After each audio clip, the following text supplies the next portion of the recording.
আমি এখানে ফুলকপির পাকোড়া তৈরি করব, যে নতুন শীতের ভিতরে নতুন ফুলকপি এসেছে, সে ফুলকপি দিয়ে এখন পাকোড়া তৈরি করব। এখন কেটে ধুয়ে পরিষ্কার করে সিদ্ধ দিয়ে দিলাম এগুলা।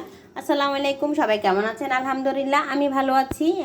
তো আমি 1 কাপ পরিমাণ আটা নিয়েছি, এখানে দিয়ে দিচ্ছি বেকিং পাউডার 1 চামচ, দিয়ে দিচ্ছি 1 চামচ নুন, 1 চামচ চিনি, স্বাদ মতো চিনি দিয়ে দিলাম 2 চামচ। এখন দিয়ে দিচ্ছি আমি একটু সামান্য হলুদের গুঁড়া, দিয়ে দিচ্ছি একটু সামান্য মরিচের গুঁড়া।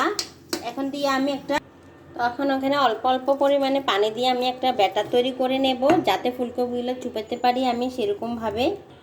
দেখেন আমি এরকম একটা ব্যাটার তৈরি করে ফুলকপিগুলো সিদ্ধ করে পানি ঝরিয়ে নিয়েছি আমি। এখন ড্রয়ের ভিতরে ফুলকপিগুলোকে এভাবে উল্টে পাল্টে আমি একটা পাইপ্যানে তেল গরম করে দিয়েছি।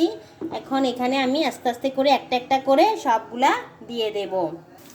আমি পাকোড়াগুলো উল্টে পাল্টে দিচ্ছি। আমার অনেক দিনের শখ ছিল যে এরকম একটা চামচ দিয়ে আমি আমার শখের পিঠাগুলো উল্টাপাল্টা করব। তো আমি অবশেষে এরকম একটা চামচ নিয়ে ফেলেছি, আর একটা চাটনিও নিয়ে ফেলেছি, যেগুলো আমার খুবই শখ ছিল এগুলো নেওয়ার জন্য। তো আসলে তো আমাদের শখ আছে, সাধ্য নেই। তো এই জন্য আসলে আমরা ছেলে টিফিনের টাকা স্যাক্রিফাইস করে আসলে নিয়ে ফেলেছি।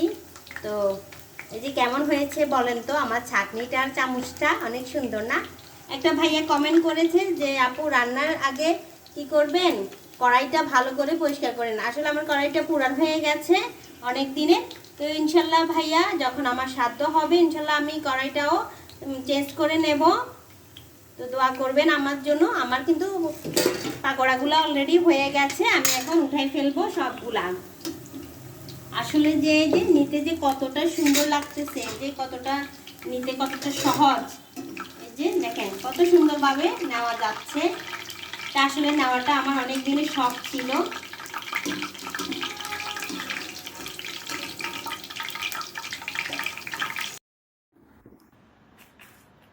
রেডি নেই আমার পাকোড়াগুলা কেমন হয়েছে দেখেন তো, অনেক সুন্দর হয়েছে। দেখেন সবগুলা একদম রেডি হয়ে গেছে।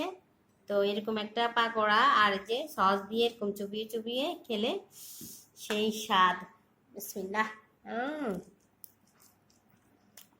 ভিতরে একদম নরম তুলতুলে হয়ে আসা।